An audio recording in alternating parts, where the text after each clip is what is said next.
So hello guys and welcome to another episode of Finfluenced, where we talk about how we got influenced by the Finfluencers, and this time the Finfluencer is AI. And today we are going to talk about our favorite hyped up stock, the most expensive nifty stock ever, Eternal, previously known as Zomato, at 455 PE ratio, trading in the best known index, LargeCap Giant Cap Index of India, Nifty 50. Let's dive straight into it. I have prepared a Google Gemini deep research report and I have attached the links into the description, but let us discuss this together and see what we can make out of it. So there's an in-depth report analysis that I've also linked in the description, which is a 42-page report combined with all the sources that it is fetching from. All the indexes are there. It is all AI generated report. I am not a financial advisor. AI is not a financial advisor. This report has not been consulted with a financial advisor, so please do not take this as financial advice. This is an experiment that we do every week. We pick up a stock or a concept or an industry, we run deep research through AI and see what we can make out of it. It is an experiment, not an investment advice. I do not hold Zomato as a stock, but today we will also discuss an update on the AI portfolio that I hold, which you may see the value of on the thumbnail, and we will discuss the changes made on the AI portfolio and what was the rationale behind it. Alright, so let's get started with Zomato. Now weirdly, what I've been seeing is our DIIs have been buying Zomato, which is crazy because it is a highly expensive stock at its current valuation. At least it seems like it. Forward PE calculation and all of that, or PEG calculation may be different, but this is where our deep research comes into the picture, and let's see what we can make out of it. Hey guys, just while editing this video, I realized that Google Deep Research did not pick up the FY25 values for the revenues and the cash flow operations and everything. I just checked Screener and the numbers are correct. This entire video is still valid. I will update the report in the link down below to contain FY25 values, but the trend remains the same. So please keep on watching this video and there will be value in this for sure. So while revenue has grown 71% year on year, net profitability is achieved because Zomato, when IPO'd, was a loss-making company, is now profitable by 351 crores as opposed to a loss of 971 crores, which is a phenomenal turnaround for sure. And also positive operating cash flow, which is what shareholders are looking for in a platform-based business. What is their cash flow, right? So the core business operations is now actually self-sustaining, and cash flows for Zomato is important. For example, what if there's a COVID-like situation that happens, right? So some amount of cash flow would keep them afloat for at least some amount of time.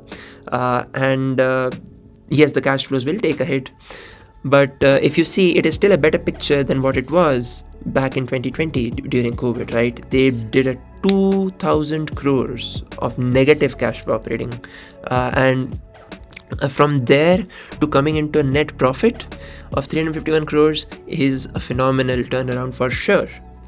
But that is exactly why this is also hyped up, right? While Zomato is a diversified company, but its concentration lies in its transportation segment. It is a tech company for sure. It is a food delivery company for sure. It has groceries and therefore FMCG facilitator for sure.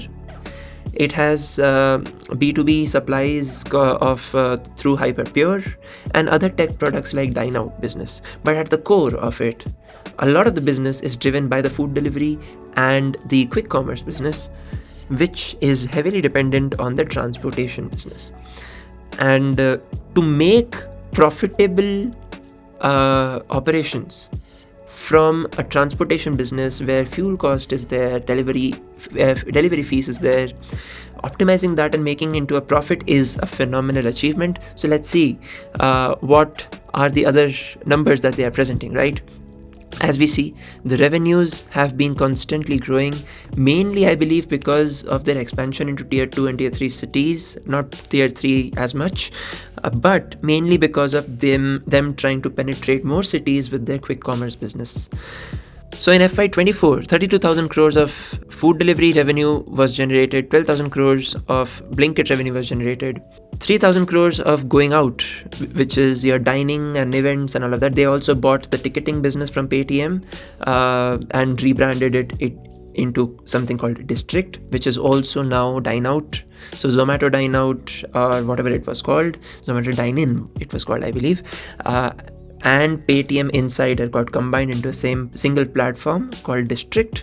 They have also a B2B product or offering called Hyperpure, which is basically a restaurant supply chain and inventory management system. Not inventory management exactly, but probably more on the supply chain of ordering raw material and all that stuff. Right? But they have competition, right? They have competition from two major other players, that is Swiggy and Zepto. And now Amazon has stepped in to the quick commerce business with their Amazon 10 Minutes Now. And Flipkart also has Flipkart Minutes. So although Amazon and Flipkart are big players, but their quick commerce business still comes into the others' market share. Major competitor, although Blinkit is the market leader with 41% of quick commerce market share, Zepto is the second largest with 27%, and Swiggy Instamart is 20%. It's not exactly a full-blown monopoly out there. There are three big companies fighting out. Zepto is yet to come with their IPO, so they are yet to scale as much, but it is still a very significant player in the market. SWOT analysis, let's see. Strengths. So dominant market leadership in food and quick commerce, diversified revenue streams, reducing single segment risk. So this is I love this. I am really scared about companies that have a concentration risk either in the set of customers they have or in their industry exposure. And Zomato is trying a lot to diversify their business by acquisitions and integrations and organic business expansion as well. Proven turnaround and profitability with cash flow that we've all seen, and that is why it is a favorite stock for most people. Strong brand recognition and customer base. It was one of the first food delivery platforms to come out as a public company, and well funded as well. So I remember buying the Zomato stock at some point in time at 95 rupees a share, and now it's close to 250 rupees a share. So it's pretty good, and it's robust and debt-free financial position. This is key. It is such a operations-heavy business, but it is a debt-free business, which is a very big strength, right? What are its weaknesses? High operational costs inherent to the delivery business, as I just said. So by nature, it's an operational heavy business. Profitability pressure in high growth segments due to expansion. So as you expand, you will need to spend more on operations, and they will not initially be profitable. So that time taken for a new unit of expansion becoming profitable is actually a big risk in terms of the growth trajectory that Zomato or Eternal is supposed to see. It has a relatively low customer stickiness and competitive market. As we see, let's say if I want to buy a product through a quick commerce service, I really have a liberty to check whether Blinkit is giving it to me for a cheaper price, or is it Zomato, or is it Swiggy Instamart, or is it Zepto, or I'm getting it cheaper at Amazon or even Flipkart Minutes. While Swiggy and Zomato are public companies, Flipkart, Amazon and Zepto are not. So they are not really looking forward to make a profit out of every transaction, but they want users to come and create a user base and steal the market share out of Swiggy and Zomato. So they would probably be giving me a better, let's say a cashback or a discount or a better offer overall for me to be more attracted to the other players. So I am not really obliged to use Zomato or Blinkit for that matter. So relatively low customer stickiness in a competitive market is what we're talking about here. Reliance on discounts and promotions to drive volumes. While they can rely on discounts and promotions, but due to their requirement of providing shareholder value, they need to be profitable. So there is a limit to which they can provide discounts. Opportunities. Rapidly expanding market size for both food and quick commerce. Exactly, because it's still a tier 1 heavy business and there's massive opportunity lying on the lower segments of India. Urbanization and demographic shifts fueling demand. Category expansion in business to higher margin products. They have started selling electronics, which is actually very high margin in nature. further strategic acquisitions to expand the ecosystem, deeper penetration in tier 2 and 3 cities, all right, and stats. So the intensifying competition from rivals and new entrants like Amazon, exactly what I said a while ago, right? Potential for price wars and margin compression, again, exactly what I said. Increasing regulatory scrutiny on gig worker welfare and service claim. Okay, I did not think about this, but yes, this is a valid point. What if the government comes out, even if it's a state government for that matter, comes out and says that, okay, Zomato and other delivery platforms need to have a minimum wage for every delivery worker. What will you do then, right?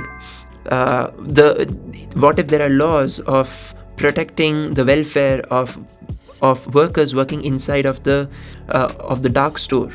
Because we have recently seen reports of certain dark stores are not maintaining a good culture, a healthy culture for the welfare of the workers there. So that is a regulatory risk out there. For that matter, worker welfare is actually much more important than the shareholder value. It's just that it's a trade-off, and I would be happy to see worker welfare be more focused than shareholder profits, for sure. Macroeconomic slowdown impacting consumer discretionary spending. So this is a threat in the medium to long term, but in the short term, maybe not, because interest rates are down, new tax rules are in play, India is focusing on a consumption boom, everything is going, urbanization is leading towards more and more tier 3 cities converting to tier 2 cities and all of that stuff. I don't think this is a shorter term threat, but it is a threat still, right? Who owns Eternal? So what's the shareholding breakdown? So FPIs hold 44%, which is crazy. Now, if we go to Screener Eternal, this is a company trading at 460 PE and a PEG ratio of 26.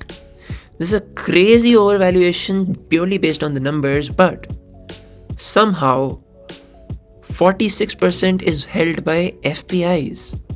Can I confirm this? Is the research report correct? Oof, it is correct.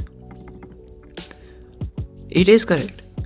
FIIs own 44% of the company. This is just, I can't make sense of it, right? I just can't make sense of it. DIIs hold 23% of the, so 65%, almost 70% of the company is held by FIIs and DIIs. All the FIIs have seen certain reduction in their shareholding pattern, but that has been offsetted, or rather that exact share has been bought by the DIIs. Now the real question is, why are FIIs and DIIs are buying such a high value company? I don't know. I'm very confused, and that's exactly why I don't hold it, right? Let's read about it. Why are DIIs buying? So there's profitability, there's positive cash flow, but there are a lot of companies doing the same thing. Why Eternal? Why Zomato? Why at such a valuation? Financial institution turnaround is self-sustaining model with a massive draw for okay. So maybe it is the self-sustenance that is rare in the industry, but there are a lot of companies out there. High growth and market leadership. So a dominant position, which used to be a monopoly at that time, could be a factor, maybe. And because their diversified nature is rather helping out mitigate a lot of risks, maybe. There is a narrative around quick commerce, where quick commerce is supposed to be a very, very profitable business, but I believe it's just with thin margins. Although quick commerce products are bloated with margins, but they are usually eaten up by operations. Improving unit economics. Now that's hope, right? That's hope. Consistent focus on improving margins and operational efficiency inspires long-term confidence. Isn't it with every company? Isn't it with every single business? Shouldn't it be the focus of every single company to improve their operating margins and improving their operating efficiency and diversifying and becoming self-sustaining? Who knows? But let's see. Eternal presents a compelling, albeit complex, investment case. So very complex for sure. The company has demonstrated a significant turnaround, moving from substantial losses to consolidated profitability in FY24 marketed by positive operating profit and critically positive cash flow from operating activities. This indicates that the profitability is rooted in the improved core business operations and unit economics, signifying a more sustainable financial foundation. So maybe it's the forward P, maybe it's the 5-year P that comes down to, how much will it come down to? It will come down to maybe 100, maybe 70.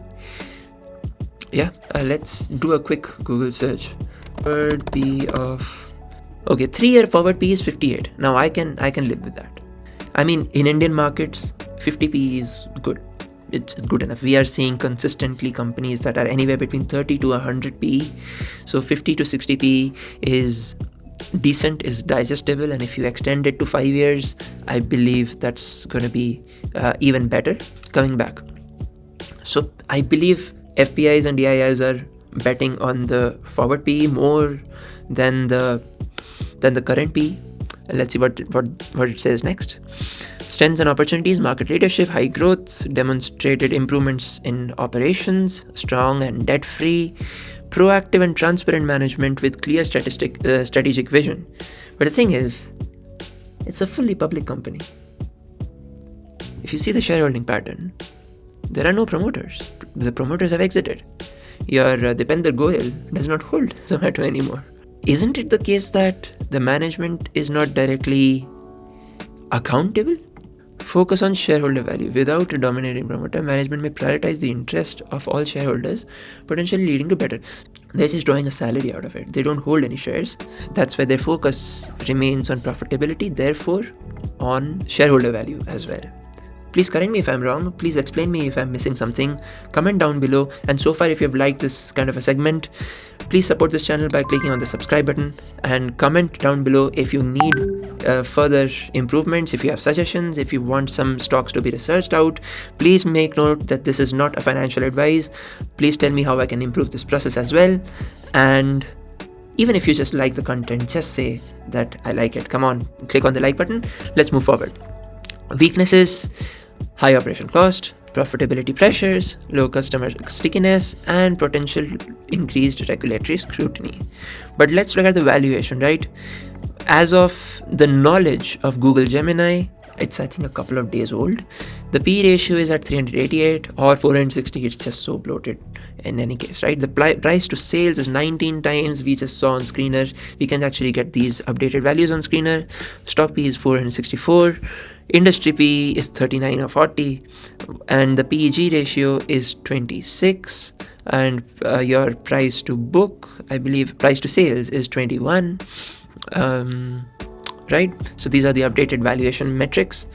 These multiples reflect substantial market expectations from the future growth of profitability, and for me, expectation is a risk. For me, as what I've studied so far, if the market has expectation is good. What you can trade at 100 P, okay, fine. Expectation is good, but 460, 450 P, that's too high expectations. And if the expectations are not matched, then there's going to be a massive drawdown, right? While the company has demonstrated strong turnaround, such elevated valuations imply that much of the future potential is already priced into the stock. Analysts' opinions vary. Some brokerages like Jefferies have given a buy rating, believing adjusted EBITDA losses may have peaked for Blinkit. Okay. However, others like HDFC Securities initiated coverage with a reduced rating, citing that most goodies seem priced in.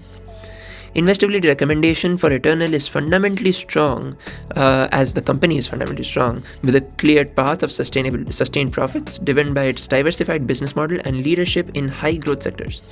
The shift to positive operating cash flow is a crucial indicator for its improving financial health. Okay, so there are categories of investability recommendations. For long-term investors, with a high risk appetite, very, very critical.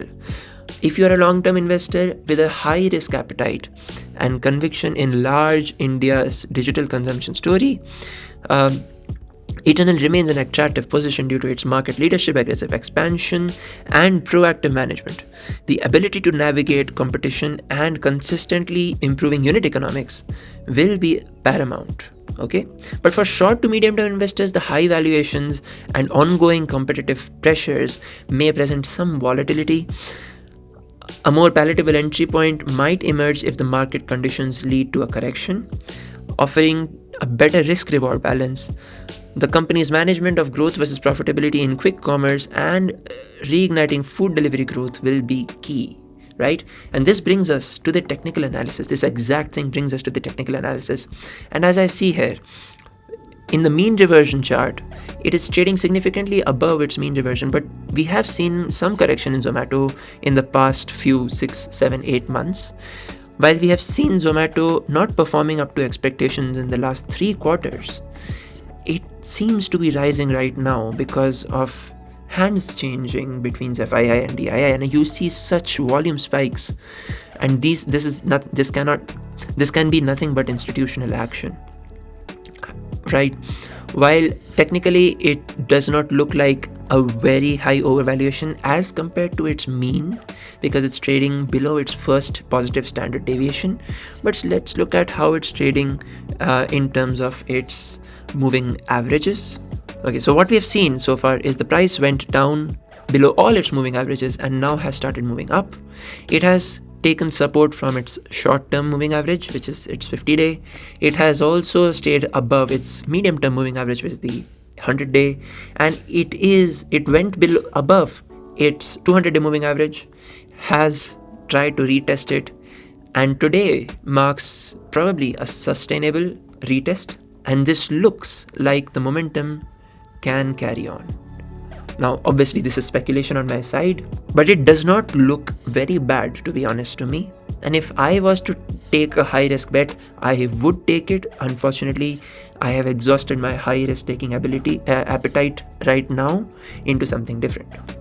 And what is that? Let us come to that. Let us come to our AI portfolio 2025. Now, what I have done is I have swapped Mahindra & Mahindra and I've changed it to S.W.O.T Solar. I will update this on the screen. I've forgotten to update this, but I think you should see the correct metric out here, the correct table out here. While our portfolio has not been performing, the major culprit for that is PGEL, and that has shown us a massive drawdown. And I'm just hoping, and even technically PGEL is extremely it's not looking good. It has gone down below its 200-day moving average. It had tried to break out, but it failed taking support from it. There are a couple of supports out there, but if these results do not come good, then in the month of August, I will be left with no other option but to swap out swap out PGEL into something else. I will look for opportunities to average it out, to maybe catch some small relief rally to mitigate the losses. Hopefully that plays out. Hopefully, if not a loss, even if it's a break even, I would be happy with it. For my long term, I am very bullish on PGEL, but we've seen bad news around it. There's early monsoons that has thrown away the narrative of summer's increasing demands for ACs and refrigerators. And also we have seen promoter selling on PGEL, which is never good. Unfortunately, I'm just stuck for the next quarter because this has been a fundamental investment, and the rule number 1 is stick to your convictions and let the theory disprove itself, and the price and if the theory proves itself, the price will take care of itself as well. I hope things play out, but till that time you see the value of my portfolio growing. That is because I'm trying to downward average into multiple stocks, and actually I am seeing certain profits. Like for example, if I did not really have PGEL, I would have been on a 5.68% profit, right? And even more, probably 6% profit in that case if I had reallocated that money elsewhere. But it is what it is, right? People are wrong all the time, and this is my demonstration to you that, hey, I am not a financial advisor, right? With that, I'll see you next week. Bye.